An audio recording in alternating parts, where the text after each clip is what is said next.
অজানা সত্যের সত্যি ভৌতিক ঘটনা সিরিজের আরও একটি নতুন এপিসোডে সবাইকে স্বাগত। সঙ্গে রয়েছি আমি রাজর্ষি। অজানা সত্যে বিভিন্ন মানুষদের জীবনে ঘটে যাওয়া বিভিন্ন অলৌকিক এবং সত্যি ভৌতিক ঘটনা শোনানো হয়। প্রতি বুধবার এবং শনিবার ঠিক রাত 10টায় অজানা সত্যের নতুন নতুন এপিসোড আসতে থাকে। কেমন আছেন সবাই? আশা করছি সবাই ভালো আছেন এবং ভূতের ঘটনা শোনার মুডে আছেন। এখন কিন্তু বেশ চারিদিকে বৃষ্টি হচ্ছে এবং বৃষ্টির কারণে পরিবেশটা কিন্তু অনেকটা ঠান্ডা হয়েছে। আর এই পরিবেশে ভূতের ঘটনা কিন্তু একটা মারাত্মক আকার ধারণ করে।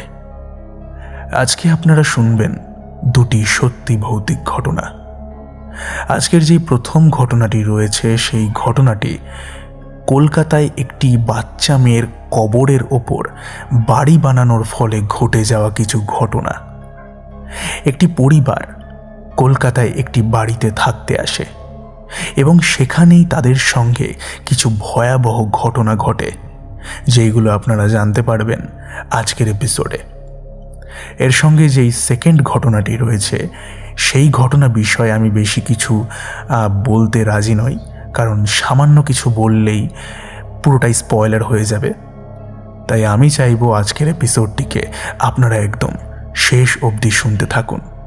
যারা এখনও পর্যন্ত আজকের এপিসোডটিকে লাইক করনি, টুক করে একটা লাইক করে দাও, কমেন্ট করে জানাও কে কোথা থেকে শুনছো, কেমন লাগছে অজানা সত্য। আর চ্যানেলে যদি নতুন থাকো চ্যানেলটাকে সাবস্ক্রাইব করতে কিন্তু ভুলো না। এইবার কানে হেডফোনটা পরে নাও, কারণ এখন আমরা চলে যাব অন্ধকারে। শুরু করছি প্রথম ঘটনা।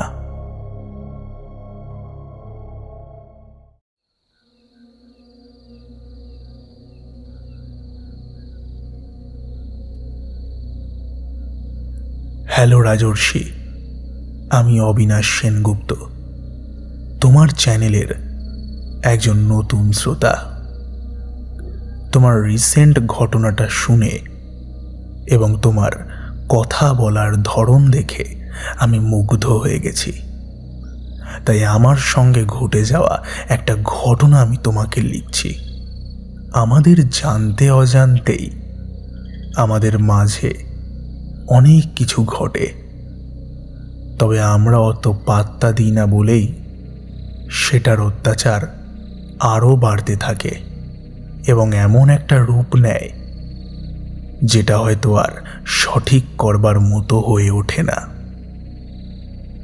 আজ এমনই একটা ঘটনা আমি তোমাকে বলবো যেটা আমার মায়ের সঙ্গে ঘটেছিল।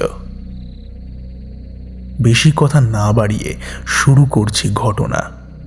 যদি কোথাও কোনো ভুল ত্রুটি তোমার লেগে থাকে, তুমি তোমার মতো করে ঘটনাটা শেয়ার করো।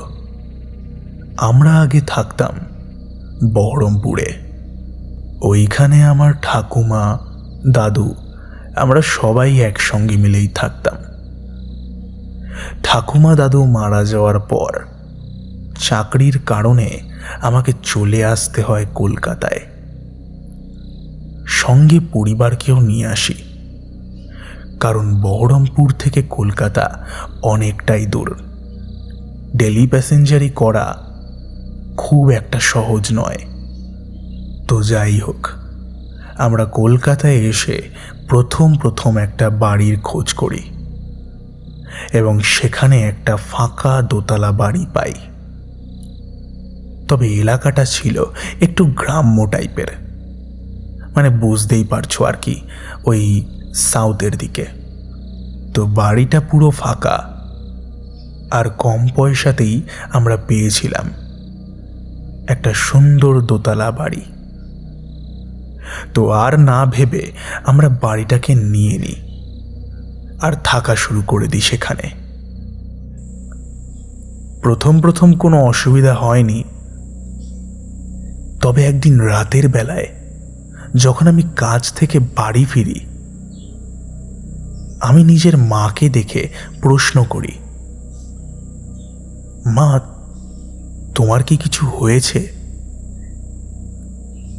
এমন প্রশ্ন করার কারণ হলো মায়ের মুখ চোখ বাকি দিনগুলোর তুলনায় খুবই শুকনো লাগছিল।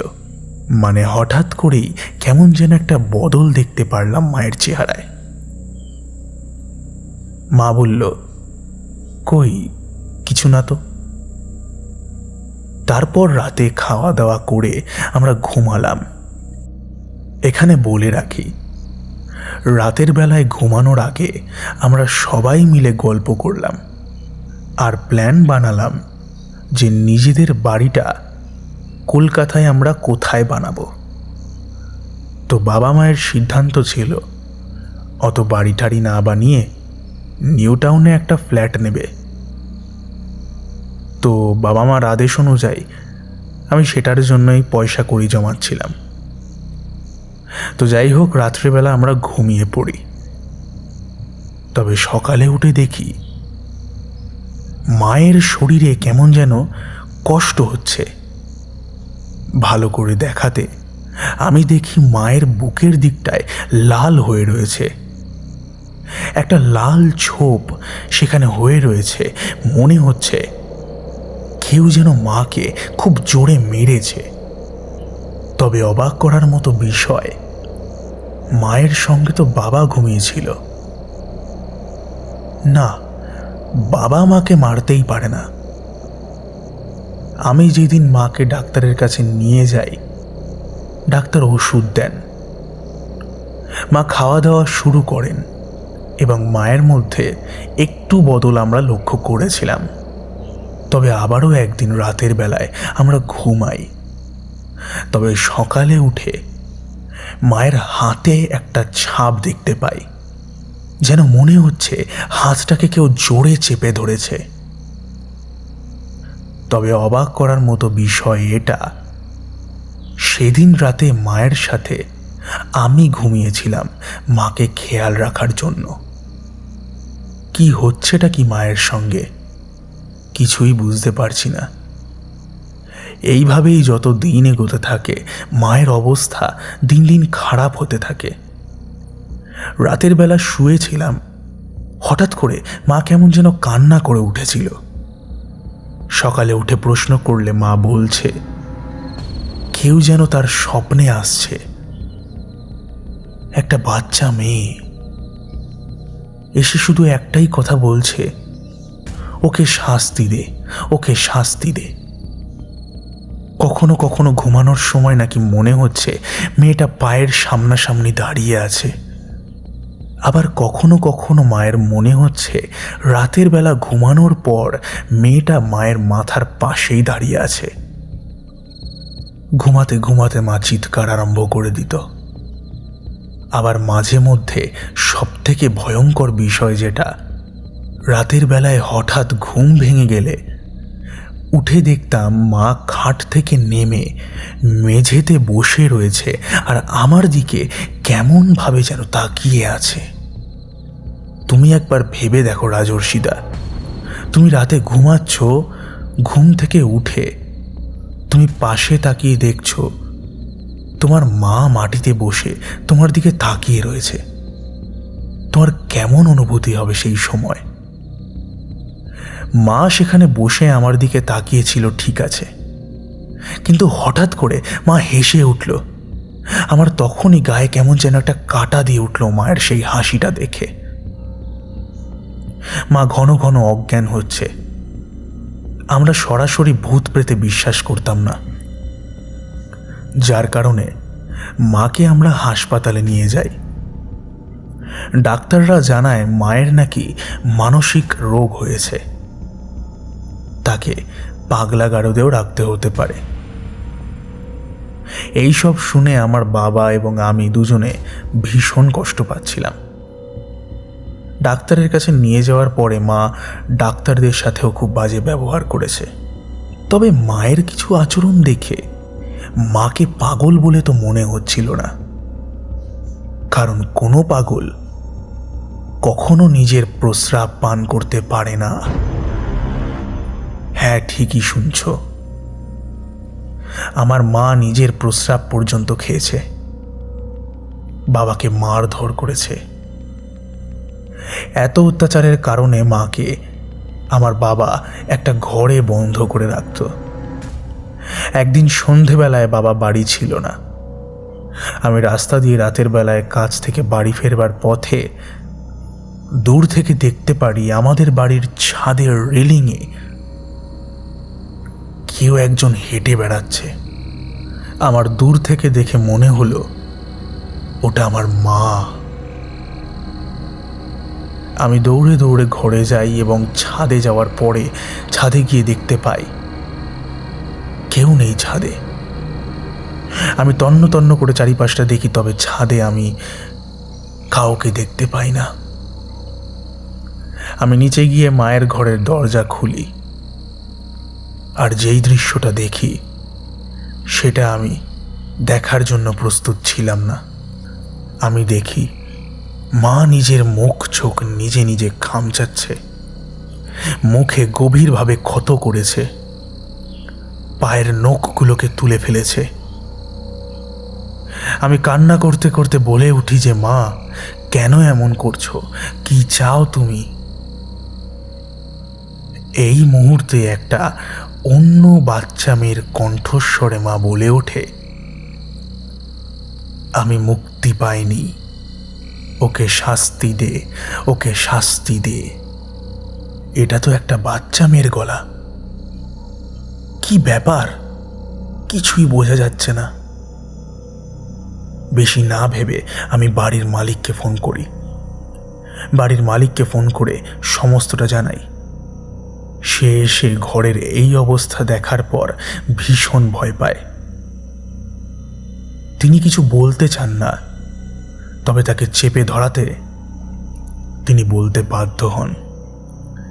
এখানে নাকি এর আগেও একটি বাচ্চা মেয়ে এবং তার বাবা থাকত। মাটা হয়তো মারা গেছিল মেয়েটার। মেয়েটার 15 বছর বয়স হওয়ার পর বাবা মাতাল অবস্থায় নিজের মেয়েকে ধর্ষণ করে মেরে ফেলে, আর এই জায়গাতেই পুঁতে দেয়। পরবর্তীতে তার বাবা এই জমি আমার কাছে বিক্রি করে। খুব কমে পাওয়াতে আমি জমিটাকে কিনে ফেলি আর এখানে বাড়ি বানাই নিজে থাকবো বলে। তবে আমার সাথেও কিছু ঘটনা এমন ঘটার ফলে আমি বাড়িটাকে ভাড়ায় চড়িয়ে দিই। অনেক লোকজনের আগে এসেছে, তবে এই বাড়িতে থাকতে পারেনি। অনেক পুজো করা হয়েছে, তবে কোনো তান্ত্রিক, কোনো ওঝা কিচ্ছু করতে পারেনি এই মেয়েটার।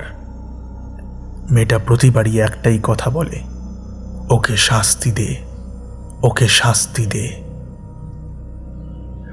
এই ঘটনা শোনার পর আমরা তৎক্ষণাৎ বাড়িতে জামা কাপড় সব ব্যাগ ঠ্যাগ গুছিয়ে সেই বাড়ি থেকে বের হই। মাকে নিয়ে গিয়ে হাসপাতালে ভর্তি করায় এবং মা হাসপাতালে ভর্তি থাকে 2 থেকে 3 মাস। মায়ের প্রচণ্ড জ্বর এসেছিল এবং মায়ের ক্ষত আস্তে আস্তে ঠিক হতে শুরু করেছিল। অর্থাৎ সেই বাড়িটাকে ছেড়ে দেওয়ার পরই সেই মেয়েটা আমার মাকে ছেড়ে দিয়েছিল। আমরা তারপর অন্য ভাড়া বাড়ি খুঁজি এবং পরবর্তীতে আমরা নিউ টাউনে একটা ফ্ল্যাট কিনি। দাদা, এটাই ছিল ঘটনা। ঘটনাটা তোমার কেমন লাগলো অবশ্যই আমাকে জানিও। আশা করছি শ্রোতা বন্ধুদের ভালো লেগেছে এবং তোমারও ভালো লেগেছে। এইভাবেই চলতে থাকো রাজর্ষিদা। অজানা সত্যকে আরও এগিয়ে নিয়ে চলো। এই চ্যানেল একদিন মিলিয়ন সাবস্ক্রাইবার পাবে।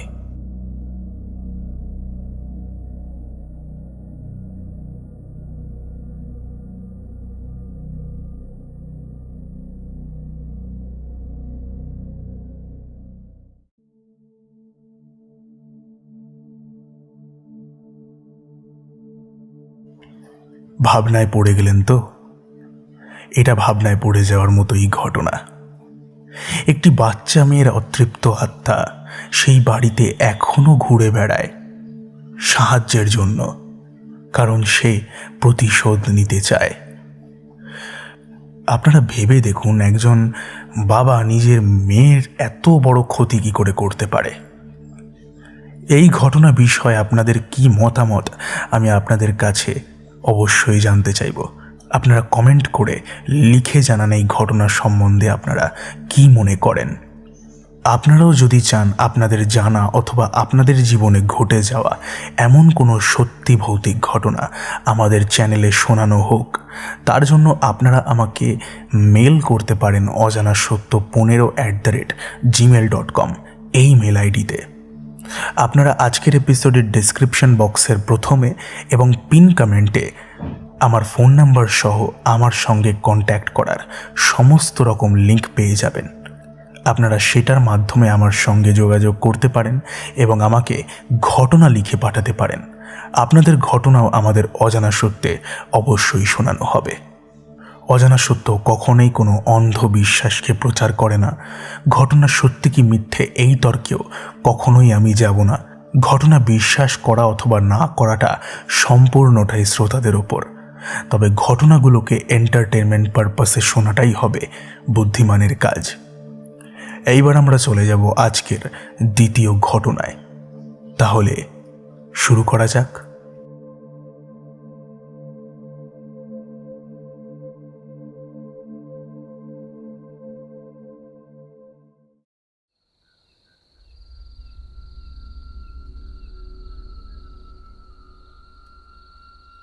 ঘটনাটি যিনি লিখে পাঠিয়েছেন তিনি তার নামটি প্রকাশ করতে ইচ্ছুক নন। তিনি যেরকম করে লিখেছেন আমি সেরকম করেই পড়ছি। হ্যালো রাজর্ষিদা, কেমন আছো? আমি ভালো আছি এবং আমি বাংলাদেশ থেকে বলছি। আজ একটা ঘটনা আমি তোমার সঙ্গে শেয়ার করব, যেটা আমি আমার কাকার মুখ থেকে শুনেছি। আমি যেমনটা শুনেছি আমি তেমনটাই তোমাকে বলতে চাই। আমার বয়স যখন 5 দিন, ঘটনাটা তখন ঘটে। আমার আম্মু একজন হোমিওপ্যাথিক ডাক্তার, তাই আমরা বাজারের পাশে একটি ভাড়া বাসায় থাকতাম। আমি পরিবারের সবার থেকে ছোট। আমার বড় ভাই ও বোন আছে। আমরা যে বাসায় থাকতাম ওখানে আমার বাবা, মা, ভাই বোন সহ আমার আব্বুর এক দূর সম্পর্কের ভাইও থাকতেন। তিনি আমার ভাই ও বোনকে পড়াতেন, পাশাপাশি তিনি চাকরিও করতেন। তো আমি হওয়ার পর আমার নানু ও খালামণি আমাদের বাসায় আসে। আমার ভাই বোন এক রুমে ঘুমাতো, আর আরেক রুমে আমার আব্বু ও ওই দূর সম্পর্কের ভাইটি ঘুমাতো। আর একটা রুমে আমি আর আম্মু খাটে ছিলাম, আর আমার নানু ও খালামণি সেই রুমের নিচে ঘুমিয়েছিল। রাত যখন গভীর তখন হঠাৎ আমার নানু ঘুম থেকে জেগে ওঠে। জেগে ওঠার পর উনি খাটের দিকে তাকিয়ে দেখলেন আম্মু শুয়ে আছে, কিন্তু আমি নেই। খালামণিও ঘুমাচ্ছে। এত রাতে আমাকে কেউ কোথায় নিয়ে যাবে? আর আমার তো নিজে হেঁটে চলে যাওয়া সম্ভব নয়। নানু ভাবল হয়তো আমার ভাই বোন নিল কিনা, কিন্তু এত রাতে তো সবাই ঘুমাচ্ছে, কে আমাকে নেবে? তারপর নানু আপুদের রুমে গিয়ে দেখল ওরা ঘুমাচ্ছে। এরপর আব্বুদের রুমে গিয়ে দেখল তারাও ঘুমাচ্ছে। এইবার নানু ভয় পেয়ে গেল। দৌড়ে যেই না আম্মুর কাছে আসলো তখনই আম্মু চিৎকার দিয়ে উঠে বলল, হেলাল ভাই। এখানে বলে রাখি, হেলাল ভাই হচ্ছে আব্বুর দূর সম্পর্কের সেই ভাইটির নাম। আম্মু বলছে ও আমার বাচ্চা নিয়ে যাচ্ছে। আম্মু রীতিমতো কান্না করছে, তবে হেলাল ভাই কিছু বুঝতে পারছে না, যার কারণে হেলাল ভাই চারিপাশে তন্ন তন্ন করে খুঁজতে থাকে আমাকে। তবে ইতিমধ্যেই দেখে আমি মায়ের পাশে শুয়ে কান্না করছি। পরে নানু আম্মুকে জিজ্ঞেস করলো, বাচ্চাটাকে কে নিয়ে যাচ্ছিল? আমি কিছুক্ষণ আগে তোমার পাশে বাচ্চাটাকে দেখিনি, আর এখন আবার দেখছি বাচ্চাটা তোমার পাশেই রয়েছে। আমাদের চিৎকার শুনে আব্বুরাও চলে এসেছিল। পরে আম্মু বলল, আমি স্বপ্নে দেখলাম আমার কোলে আমার বাচ্চাটা ছিল। তখন হেলাল এসে বলে, বাচ্চাটি দেন। আম্মু ওনার চোখ দেখে ভয় পেয়ে দিতে চায় না, কিন্তু সে আম্মুর সাথে জোড়াজোড়ি করেছে আর হাত থেকে বাচ্চা ছিনিয়ে নিয়ে চলে যাচ্ছে। তারপরে আম্মু অনেক জোরে চিৎকার দেয়। এই ঘটনাটা আমরা প্রথম সাধারণই ভেবেছিলাম যে মা হয়তো কোনো একটা সাধারণ স্বপ্ন দেখে ভয় পেয়েছে। তবে যেহেতু মা ভয় পেয়েছিল, তার কারণে মাকে হুজুরের কাছে নিয়ে যাওয়া হয়েছিল। তবে হুজুর যেই কথাটা বলে সেটা অবিশ্বাস্য। হুজুর বলে সেই রাতে যদি নানু ঘুম থেকে না উঠত আর আম্মু যদি চিৎকার না করত, তাহলে আম্মু যাদেরকে স্বপ্নে দেখেছে তারা নাকি সত্যিই আমাকে নিয়ে যেত। জানি না ঘটনাটা আপনারা কেমনভাবে নেবেন। আপনাদের অনেকের মনে হতে পারে এটা হয়তো সাধারণ একটি বিষয়, তবে হুজুরের কথা শুনবার পর আমরা বেশ চমকে গিয়েছিলাম। আর এমনিও হেলাল সাহেবের কথা অনুযায়ী আমি নাকি সেই রাতে কিছুক্ষণের জন্য অদৃশ্য ছিলাম। কি হয়েছিল কি না আমি কিছুই জানি না। দাদা, এটাই ছিল ঘটনা। কেমন লাগলো অবশ্যই আমাকে জানিও। পড়ে শুনিও যদি ভালো লাগে তোমার। ভালো থেকো, আরও অজানা সত্যকে এগিয়ে নিয়ে চলো।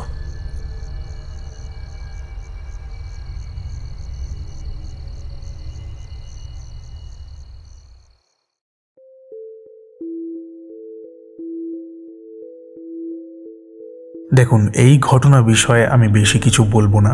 এই ঘটনাটিকে আমি আজকের এপিসোডে রেখেছি এই কারণেই, কারণ ঘটনাটি যিনি লিখেছেন তিনি ঘটনাটিকে সত্যি বলে দাবি করেছে। এবার আমি আপনাদের মতামত জানতে চাই যে আপনারা এই ঘটনা বিষয়ে কি বলতে চান। এইবার আমরা চলে যাব আজকের এপিসোডের শাউট আউট পর্বে। কমেন্ট করেছেন সবিতা পাল, তানিয়া মল্লিক, সুমন্ত। কমেন্ট করেছেন অদৃশা ব্লগস। কমেন্ট করেছেন সুমিত্রা পট্টানায়ক। আমাদের সঙ্গে রয়েছেন স্বপ্না বজাল, অনস্টেবল। কমেন্ট করেছেন অমিত ভট্টাচার্য, বিদাস এফএফ। কমেন্ট করেছেন বিরাজ দাস। কমেন্ট করেছেন নন্দিনী দে। কমেন্ট করেছেন গীতা গোস্বাম। আমাদের সঙ্গে রয়েছেন সুদেশনা রায়। কমেন্ট করেছেন অমিতা ঠাকুর। কমেন্ট করেছেন চুমকি ঘোষ। আমাদের সঙ্গে রয়েছেন একে। আমাদের সঙ্গে রয়েছেন নিতু কুমার। কমেন্ট করবার জন্য সকলকে অসংখ্য পরিমাণে ধন্যবাদ। ভালো থাকবেন সবাই। এইভাবেই এগিয়ে নিয়ে যান অজানা সত্যকে আপনাদের ভালোবাসার মাধ্যমে। লাইক করুন, শেয়ার করুন এবং সাবস্ক্রাইব করুন আমাদের চ্যানেলটাকে। দেখা হবে আবার পরের এপিসোডে। আজকের মতো এখানেই শেষ হচ্ছে। ততক্ষণের জন্য stay happy and stay safe এবং যুক্ত থাকুন আমাদের অজানা সত্যের সঙ্গে, কারণ অজানা সত্য মানেই রহস্যের এক অন্য দুনিয়া।